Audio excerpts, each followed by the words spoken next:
अमेरिकी राष्ट्रपति Donald Trump की आक्रामक विदेश नीति ने यूरोपीय देशों को अमेरिका से दूर कर दिया है। वहीं नाटो के अस्तित्व पर खतरा बढ़ा दिया है।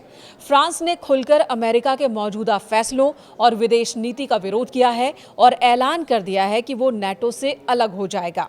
दरअसल अमेरिकी प्रशासन ने ग्रीनलैंड पर कब्जा करने की कवायद तेज कर दी है, डेनमार्क को धमकाया है। वहीं इसी बीच राष्ट्रपति डोनाल्ड ट्रंप ने नाटो को लेकर एक बड़ा बयान दिया। उन्होंने कहा कि अमेरिका के बिना नाटो कुछ भी नहीं। कुछ हद तक उनकी बातें सही भी लगती हैं, क्योंकि नाटो को सबसे बड़ा फंड अमेरिका से ही मिलता है। लेकिन फ्रांस को ये बात पसंद नहीं आई और फ्रांस के संसद में इसे लेकर एक बड़ा ऐलान कर दिया गया। फ्रांस की नेशनल असेंबली यानी कि वहां की लोकसभा ने वाइस प्रेसिडेंट क्लेमेंट गुएट के नेतृत्व में एक औपचारिक पार्लियामेंट्री रेजोल्यूशन पेश किया है और इस रेजोल्यूशन के मुताबिक फ्रांस नाटो से बाहर हो जाएगा। चरणबद्ध तरीके से वो नाटो से बाहर होगा। पहले चरण में फ्रांस नाटो के इंटीग्रेटेड मिलिट्री कमांड से बाहर निकलने की तैयारी में है। नाटो के इस सिस्टम में अमेरिका पूरी रणनीति बनाता है, आदेश देता है और यूरोपीय देश उसका पालन करते हैं। फ्रांस ने स्पष्ट किया है कि वो अब इस व्यवस्था को स्वीकार नहीं करेगा। रेजोल्यूशन में ये कहा गया है कि नाटो आज एक ऐसा सैन्य गठबंधन बन चुका है जो अमेरिका के हितों को प्राथमिकता देता है और यूरोप की सुरक्षा को दरकिनार करता है, और फ्रांस अब इसे मानने को तैयार नहीं है। वहीं इस रेजोल्यूशन में ग्रीनलैंड का भी जिक्र किया गया है। फ्रांस ने स्पष्ट कहा है कि ग्रीनलैंड को लेकर अमेरिका के आक्रामक रुख का वो समर्थन नहीं करेगा। ये एक बड़ा फैसला है और बड़ा बयान है। इस ऐलान का मतलब है कि यूरोप अब अमेरिकी विस्तारवाद का बोझ उठाने को तैयार नहीं है। ग्रीनलैंड प्रकरण के बाद से ही यूरोपीय देशों में अमेरिका और खासकर राष्ट्रपति ट्रंप की विदेश नीति को लेकर नाराजगी थी, लेकिन खुलकर वे विरोध नहीं कर रहे थे। अब फ्रांस ने जब अपनी लोकसभा में इसका ऐलान कर दिया है तो बाकी देश भी खुलकर आवाज उठाएंगे, ऐसा माना जा रहा है।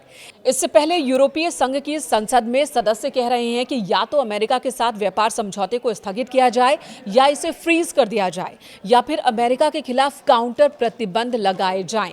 ये मांग केवल किसी एक पार्टी तक सीमित नहीं है, बल्कि यूरोप की व्यापक राजनीतिक सहमति को दर्शाती है।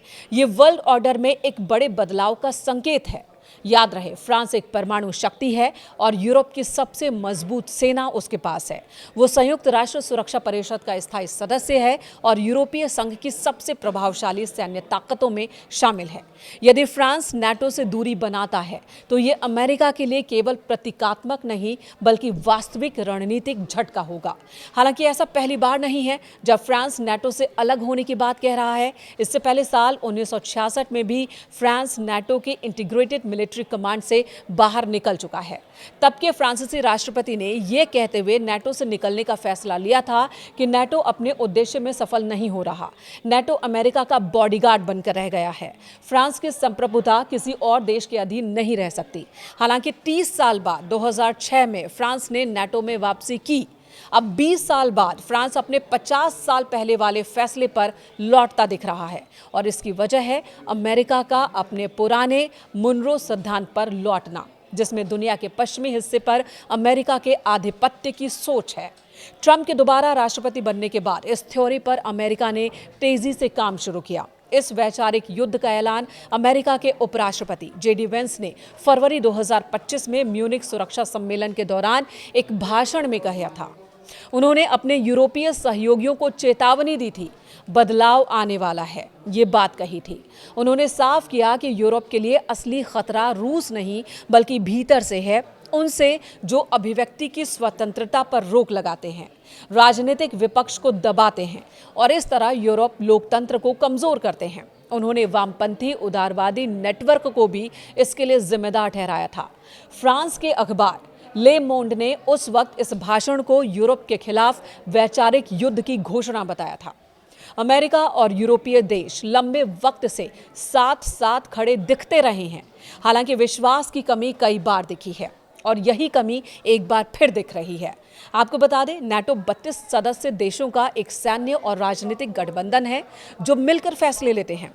इन देशों में अमेरिका, यूके, फ्रांस, जर्मनी, तुर्की, कनाडा जैसे देश शामिल हैं।